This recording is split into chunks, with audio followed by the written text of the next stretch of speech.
যার কাছে এই স্বামী নামক পদার্থটা কাছে না থাকে সেই বোঝে তার মর্মটা কি। রাতে চলে গেছে আমার সেই পদার্থটা হায়দ্রাবাদ।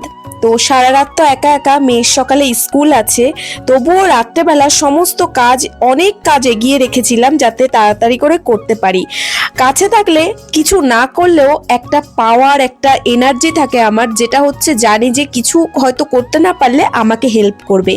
আর যারা এই ভিন রাজ্যে বা যারা বিদেশে থাকে তাদের কথা তো আলাদা, আমাদের মতো মানুষের কোনো হেল্পের কোনো কেউ নেই আমাদের, সমস্তটা একা হাতে করতে হয়, না ফ্যামিলি সাপোর্ট না কিছু।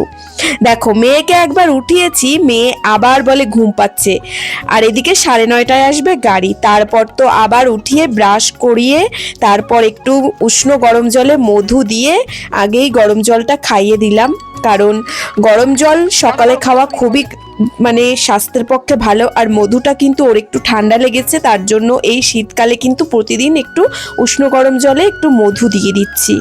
এদিকে হোমওয়ার্কগুলো রাত্রেবেলা করা হয়নি, পাপা চলে যাবে বলে কান্নাকাটি করে তারপর ঘুমিয়ে পড়েছে। সকালে এদিকে হোমওয়ার্ক করছে, আমি সকালের খাবারটা খাইয়ে দিচ্ছি। সকালের খাবার মানে দেখো সারাদিন ও স্কুলে থাকে, তাই সকালে একটু গরম গরম ফেনা ভাত, সাথে একটু ডিম সিদ্ধ নয় ডাল সিদ্ধ এরকম করে ওকে আমি খাইয়ে দিই। তো সেটাই করেছি, যেটা আমরাও ছোটবেলায় এরকম করতাম। তাড়াহুড়োর মাঝে সকালের ব্রেকফাস্ট মানেই বাঙালিদের এরকম বাচ্চাদের, তাই না? আর এটা খেলে পেটটাও বেশ ভরা থাকে, আমারও শান্তি লাগে যে না, স্কুলে খাক আর না খাক সকালে তো কিছু একটা খেয়ে গেছে।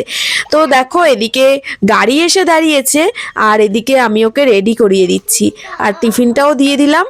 তো এটাই হচ্ছে কথা, যার নেই বর কাছে তার কিছুই জীবনে নেই, এটাই হচ্ছে মানে মর্মটা বুঝতে পারি। আর আমি তো আমার বরকে ছাড়া আমি মনে হয় আমার পৃথিবী অচল।